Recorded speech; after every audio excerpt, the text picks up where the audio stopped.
आपल्या मनाच्या गुंतागुंतीच्या रचनेत कोणत्या गुप्त नियमांचे रहस्य दडलेले आहे? असे नियम ज्यांचा जगातील सर्वात प्रभावशाली व्यक्ती अत्यंत सूक्ष्म मार्गाने वापर करतात. हे नियम तुमच्या निर्णयांवर, नातेसंबंधांवर, करिअरच्या वाटचालीवर आणि इतरांशी होणाऱ्या संवादांवर कशा प्रकारे प्रभाव टाकतात, हे आपण रॉबर्ट ग्रीन यांनी लिहिलेल्या the law of human nature या पुस्तकाच्या सारांशमधून जाणून घेणार आहोत. पहिल्या भागात आपण 1 ते 9 लॉज समजून घेणार आहोत. चला तर मग सुरुवात करूया. लॉ पहिला, द लॉ ऑफ इरॅशनॅलिटी. आपण स्वतःला अत्यंत हुशार समजतो, परंतु प्रत्यक्षात आपले निर्णय हे अनेकदा भावनांवर आधारित असतात. राग, भीती किंवा उत्साहामध्ये घेतलेले निर्णय अनेकदा चुकीचे ठरतात. आपला मेंदू नाही तर आपल्या भावना आपलं आयुष्य चालवत आहेत. कोणी काही आपल्याला बोललं की आपण लगेच रागावतो. ही इन्स्टंट रिॲक्शन आहे. ही रिॲक्शन आपल्या भूतकाळातील अनुभवांवर आधारित असते. जर आपल्याला कोणी इग्नोर केलं की आपल्याला वाटतं त्याने मला रिस्पेक्ट नाही दिला, त्यामुळे राग येतो. रॉबर्ट ग्रीनी सांगतात, जर आपल्याला आपल्या भावना समजल्या नाहीत तर आपण त्यांचे गुलाम बनतो. म्हणून स्वतःला विचारा की आपल्याला का राग येतोय? ही सिच्युएशन खरंच मोठी आहे का? भावना आली की लगेच प्रतिक्रिया देऊ नका. थोडा वेळ थांबा, दीर्घ श्वास घ्या, विचार करा आणि मगच उत्तर द्या. कारण रिस्पॉन्स देणं हे तुमच्या हातात आहे, रिॲक्शन नाही. इमोशन म्हणजे धुके आहे आणि लॉजिकल थिंकिंग म्हणजे प्रकाश आहे. म्हणून शांत झाल्यावर विचार करा की काय योग्य आणि दीर्घकाळासाठी फायदेशीर आहे. जर तुम्हाला तुमच्या भावना नियंत्रित करता आल्या तर तुम्ही महान लीडर बनू शकता. कारण जग जिंकायचं असेल तर आधी स्वतःला जिंकता आलं पाहिजे. तर मित्रांनो, आपलं आयुष्य बदलण्यासाठी परिस्थिती बदलण्याची गरज नसून फक्त आपल्या भावनांवर नियंत्रण ठेवा. लॉ दुसरा, द लॉ ऑफ नार्सिसिझम. स्वतःवर प्रेम करणं चुकीचं नाही, परंतु त्याचं योग्य ट्रान्सफॉर्मेशन झालं पाहिजे. आपण सर्व नॅचरली सेल्फ सेंटर्ड असतो. आपल्या भावना, विचार आणि समस्या आपल्याला खूप मोठ्या वाटतात. पण खरी समस्या इथे सुरू होते. आपण असे मानतो की इतर लोकही आपल्यासारखेच विचार करतात. रॉबर्ट ग्रीनी सांगतात की लोक स्वतःवर इतके लक्ष केंद्रित करतात की ते इतरांना समजून घेण्याचा प्रयत्न करणेच थांबवतात. त्यांना टीका सहन होत नाही. ते सतत इतरांकडून मान्यतेच्या शोधात असतात. याचा परिणाम असा की नाती तुटतात, अहंकार दुखावतो आणि एकाकीपणा येतो. एम्पॅथी म्हणजे जगाकडे इतरांच्या नजरेतून पाहण्याची क्षमता. जेव्हा तुम्ही एम्पॅथिक होता तेव्हा लोकांना अधिक चांगल्या प्रकारे समजून घेता. तुमच्यातला संवाद सुधारून विश्वास निर्माण होतो. सेल्फ लव्ह ते एम्पॅथी परिवर्तनासाठी अधिक निरीक्षण करा व कमी प्रतिक्रिया द्या. समजून घेण्यासाठी लक्षपूर्वक ऐका. प्रत्येक गोष्ट मनाला लावून घेऊ नका. स्वतःला त्यांच्या जागी ठेवून पहा. एम्पॅथी डेव्हलप केल्यावर तुमची नाती मजबूत होतात. तुम्ही चांगला लीडर बनता. लोक तुमच्याकडे आकर्षित होतात. तर मित्रांनो, सेल्फ लव्ह तुम्हाला सर्व्हाइव्ह करायला मदत करतं, परंतु एम्पॅथी तुम्हाला ग्रो करायला मदत करतं. लॉ तिसरा, the law of role playing. काही लोक खूपच परफेक्ट वागतात, पण कालांतराने त्यांचा खरा चेहरा समोर येतो. समाजाने स्वीकारावं म्हणून प्रत्येक व्यक्ती स्वतःची एक इमेज बनवत असतो. जसे की अतिशय नम्र वागणे, कॉन्फिडंट दिसणे, मदतीला तत्पर असल्यासारखे वागतात. परंतु हे नेहमी खरं नसतं. तो एक मुखवटा असतो. आपण लोक जे बोलतात त्यावर विश्वास ठेवतो, पण त्यांच्या वागण्याकडे लक्ष देत नाही. रॉबर्ट ग्रीनी सांगतात की people reveal themselves through actions not words. माणसे शब्दांतून नव्हे तर कृतीतून स्वतःला प्रकट करतात. एखाद्याचे खरे व्यक्तिमत्व ओळखण्यासाठी त्याच्या वागणुकीचे निरीक्षण करा. दबावाखाली आल्यावर तिचे खरे रूप दिसते. शब्द खोटं बोलू शकतात पण बॉडी लँग्वेज नाही. म्हणजे खूप चांगला दिसणारा पण मनात हेतू लपवलेला असतो. दिसायला स्ट्रॉंग पण आतून इनसिक्युअर असतो. नेहमी स्वतःला व्हिक्टीम दाखवतो.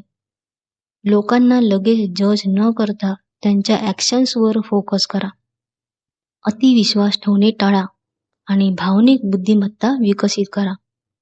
अशाने तुम्ही टॉक्सिक लोकांपासून दूर राहू शकता. बेटर डिसिजन्स घेऊ शकता. मॅनिप्युलेशनपासून वाचू शकता. तर मित्रांनो, सर्वजण प्रामाणिक नसतात, परंतु मुखवट्यांमागील सत्य ओळखल्यास तुम्ही फसवले जाणार नाही. लॉ चौथा, the law of compulsive behaviour. काही लोक सुरुवातीला स्ट्रॉंग वाटतात पण नंतर विश्वासघात करतात. काही शांत असतात पण कठीण काळात स्ट्रॉंग असतात. म्हणून व्यक्तिमत्व महत्त्वाचे नसून कणखर चारित्र्य महत्त्वाचे आहे. तुमचे व्यक्तिमत्व म्हणजे तुम्ही कसे दिसता आणि चारित्र्य म्हणजे तुमच्या सवयी, निर्णय आणि भावनिक नियंत्रणाचे एकत्रीकरण. रॉबर्ट ग्रीनी सांगतात की कमजोर व्यक्ती असणारे लोक सहज हार मानतात. दबावाखाली ते आपले निर्णय बदलतात. त्यांचा आपल्या भावनांवर ताबा नसतो. त्यांच्यात सातत्याचा अभाव असतो. अशा लोकांवर विश्वास ठेवणे जोखमीचे असते. कणखर व्यक्तिमत्व असणारे लोक शिस्त पाळतात, भावनांवर नियंत्रण ठेवतात, लॉंग टर्मचा विचार करतात. कोणत्याही परिस्थितीत आपली तत्व सोडत नाहीत. व्यक्तिमत्व ओळखायचं असेल तर त्यांच्या वागणुकीच्या पद्धतींकडे लक्ष द्या. कठीण प्रसंगी त्यांची प्रतिक्रिया कशी असते याचे निरीक्षण करा. स्वतः जबाबदारी स्वीकारतात की इतरांवर दोष टाकतात हे पहा. छोट्या सवयी मोठे सत्य उलगडतात. जसे की तो वेळ पाळतो का, तो आपली वचने पाळतो का, छोट्या छोट्या गोष्टींमध्ये त्याच्याकडे प्रामाणिकपणा आहे का. ह्याच गोष्टी एखाद्याचे चारित्र्य घडवतात. जर तुम्ही व्यक्तिमत्व ओळखायला शिकलात तर तुम्ही चुकीच्या लोकांपासून दूर राहाल, योग्य जोडीदार आणि मित्र निवडाल आणि तुमचे आयुष्य स्थिर व यशस्वी होईल. रॉबर्ट ग्रीनी सांगतात की आपल्या रोजच्या जीवनात शिस्त जोपासा. तुमच्या भावनांवर नियंत्रण ठेवा. आपले लॉंग टर्म ध्येय निश्चित करा आणि सातत्य राखा. तर मित्रांनो, तुमचं भविष्य तुमच्या व्यक्तिमत्वावर ठरतं. स्ट्रॉंग व्यक्तिमत्व असलेला व्यक्ती कोणत्याही परिस्थितीत जिंकतो. लॉ पाचवा, द लॉ ऑफ कवेटसनेस. काही जण जास्त प्रयत्न करत नाहीत तरीही लोक त्यांच्याकडे आकर्षित होतात. आपल्या जीवनामध्ये अटेन्शन, रिस्पेक्ट आणि अट्रॅक्शन हवं असतं. परंतु यासाठी सतत अवेलेबल न राहता थोडे दुर्मिळ राहून जास्त व्हॅल्युएबल बना. लोक नेहमीच अशा गोष्टींची इच्छा बाळगतात ज्या दुर्मिळ, सहजपणे न मिळणाऱ्या आणि रहस्यमयी असतात. कारण जे सहज मिळते त्याची मूल्य कमी असते. जसे की आपण नेहमी अवेलेबल, अतिउत्साही आणि पटकन रिस्पॉन्स देणारे असू तर लोक आपल्याला टेकन फॉर ग्रांटेड धरतात. म्हणून थोडं इल्युझिव्ह म्हणजे अनअवेलेबल, अनप्रेडिक्टेबल, मिस्टेरियस राहिल्याने क्युरिओसिटी तयार होऊन अट्रॅक्शन वाढतं. नेहमी लगेच उत्तर न देता थोड्या वेळाने द्या. तुमच्या वागणुकीची पद्धत बदलून त्यांना आश्चर्यचकित करा. गरजूपणा न दाखवता आपलं मूल्य दाखवा. अति स्पष्टीकरण देऊ नका. हे खूप प्रभावी आहे. कारण ह्युमन सायकोलॉजीनुसार दुर्मिळता म्हणजे मूल्य, मिस्टेरियस म्हणजे आकर्षण आणि अनिश्चितता म्हणजे कुतूहल. म्हणून इल्युझिव्ह लोक जास्त इंटरेस्टिंग वाटतात. खऱ्या आयुष्यात त्याचा चांगला प्रभाव पडतो. तुम्हाला नातेसंबंधांमध्ये आदर मिळतो, सामाजिक वर्तुळात तुमचे मूल्य वाढते, लोक तुमच्याकडे आकर्षित होतात. यात समतोल राखणं महत्त्वाचं आहे. कारण तुम्ही खूपच अलिप्त राहिलात तर लोकांचा तुमच्यातील ओढ कमी होईल. म्हणून प्रेमळ पण सहज उपलब्ध नसलेले आणि दयाळू पण परावलंबी नसलेले बना. तर मित्रांनो, लोकांना इम्प्रेस करण्यासाठी धावू नका. स्वतःची व्हॅल्यू अशी बनवा की लोक तुमच्याकडे येतील. म्हणून थोडे इल्युझिव्ह राहा.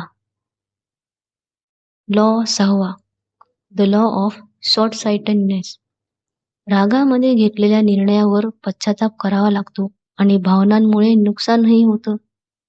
रॉबर्ट ग्रीनी सांगतात, तुमचा दृष्टिकोन जर तुम्ही सुधारला तर जीवनात अनेक निर्णय हुशारीने घेऊ शकता. आपण अनेकदा पटकन प्रतिक्रिया देतो, शॉर्ट टर्म विचार करतो, आपल्या अहंकारावर निर्णय घेतो. याचा परिणाम म्हणजे आपले निर्णय चुकतात व पश्चाताप करावा लागतो. नॅरो विचारसरणीमुळे आपण फक्त प्रेझेंट सिच्युएशनवर फोकस करून लॉंग टर्म परिणामांकडे इग्नोर करतो. कारण आपण भावनांनी प्रभावित झाल्याने आपल्याला वास्तवाचे भान राहत नाही. जीवनात नेहमी इलेव्हेटेड पर्स्पेक्टिव्ह ठेवावा. म्हणजे थोडं थांबून हुशारीने विचार करणं. जसे की रिॲक्शन देण्याआधी थांबा आणि परिस्थितीकडे थोड्या अंतरावरून पहा. कोणती गोष्ट आपल्याला इमोशनल बनवते हे ओळखून त्यापासून लांब राहून लॉंग टर्म परिणाम विचारात घ्यावा लागतो. जे लोक भावनांवर नियंत्रण ठेवतात ते अधिक चांगले निर्णय घेतात आणि संघर्ष टाळून रिस्पेक्ट मिळवतात. अशाने खऱ्या जीवनात आपण रागात चुका करणं टाळतो. करिअर निर्णय सुधारतात, नातेसंबंध टिकतात. रॉबर्ट ग्रीनी सांगतात, तुम्ही जितकं शांत आणि अलिप्त राहाल तितकं तुम्ही शक्तिशाली व्हाल. तर मित्रांनो, आयुष्य बदलायचं असेल तर दृष्टिकोन बदला. भावना या तात्पुरत्या तर निर्णय कायमचे असतात. Law 7, the law of defensiveness. आपण सगळे जीवनात लोकांना पटवून देण्याचा प्रयत्न करतो. Friends, family, colleagues. पण रॉबर्ट ग्रीनी सांगतात, लोकांना बदलण्यासाठी वाद न घालता त्यांचे स्वतःबद्दलचे मत समजून घ्या. आपण सर्वजण एक स्वतःबद्दलचे मत तयार करतो. जसे की मी हुशार आहे, मी एक चांगला व्यक्ती आहे, मी बरोबरच आहे. आपण जर एखाद्याला चुकीचा म्हणालो, त्याच्यावर टीका केली, वाद घातला तर त्याचा अहंकार दुखावला जातो आणि तो प्रतिकार करायला लागतो. रॉबर्ट ग्रीनी सांगतात, लोकांच्या मतांवर हल्ला न करता समर्थन करा. म्हणजे त्यांना आदर वाटू द्या, त्यांचा दृष्टिकोन मान्य करा. म्हणजे लोकांना वाटू द्या की निर्णय त्यांचाच आहे. डायरेक्ट सांगण्यापेक्षा हिंट्स द्या. प्रश्न विचारून त्यांना स्वतः विचार करायला लावा. लोकांना सकारात्मक वाटायला, अहंकाराचे संरक्षण करायला आणि नियंत्रणाची जाणीव करायला आवडते. त्यामुळे अप्रत्यक्ष प्रभाव अधिक शक्तिशाली असतो. याचा खऱ्या जीवनात फायदा असा की आपण उत्तम कम्युनिकेटर बनू शकतो. संघर्ष कमी होतील, लीडरशिप स्किल्स सुधारतील आणि लोक आपलं ऐकतील. पण यात बॅलन्स महत्वाचा आहे. म्हणजे खोटी स्तुती व मॅनिप्युलेशन करू नका. खरा आदर दाखवा आणि स्मार्ट कम्युनिकेशन वापरा. तर मित्रांनो, लोकांना बदलण्यासाठी त्यांना जिंकण्याचा प्रयत्न न करता समजून घेण्याचा प्रयत्न करा. जर तुम्ही आदर दिलात तर प्रभाव आपोआप निर्माण होईल. Law 8, the law of self sabotage. आपण सगळे कधी ना कधी जीवनामध्ये परिस्थितीला दोष देतो. जॉब नाही, पैसा नाही, सपोर्ट नाही.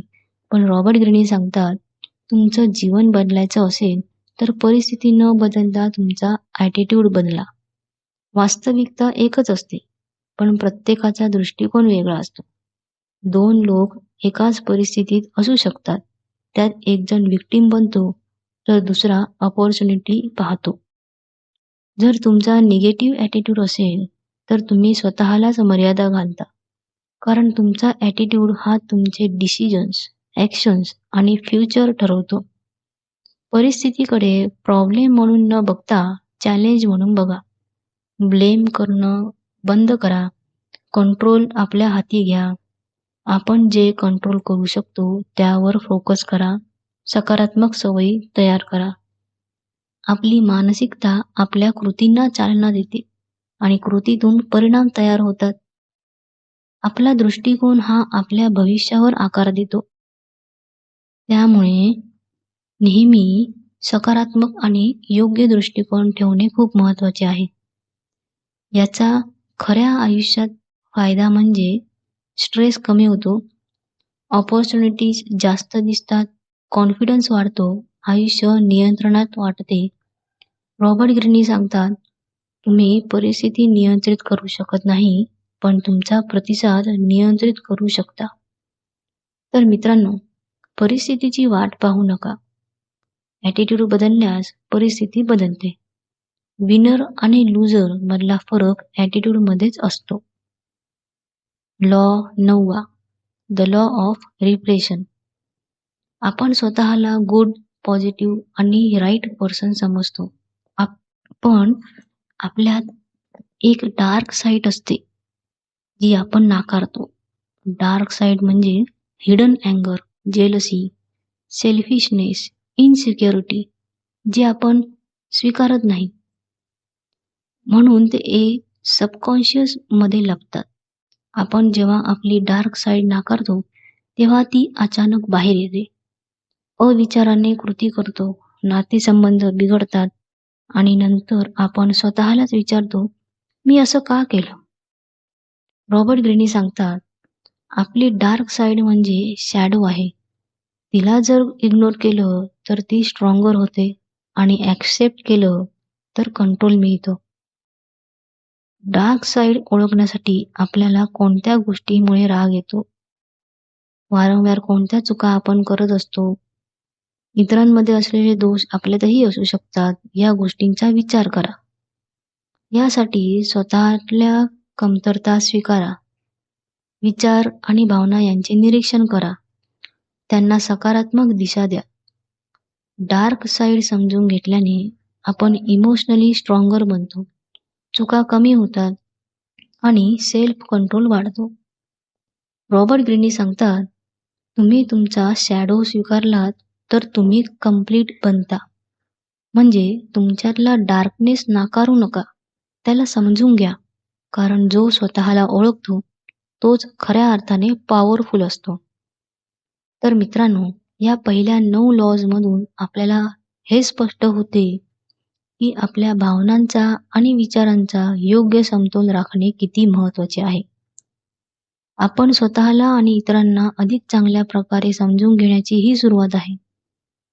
लोकांचे ॲटिट्यूड, इन्सिक्युरिटीज, ग्रुप बिहेवियर आणि हिडन मोटिव्स यांबद्दल पुढच्या व्हिडिओमध्ये जाणून घेऊ. हा व्हिडिओ आवडला तर लाईक, शेअर, सबस्क्राईब करा. धन्यवाद.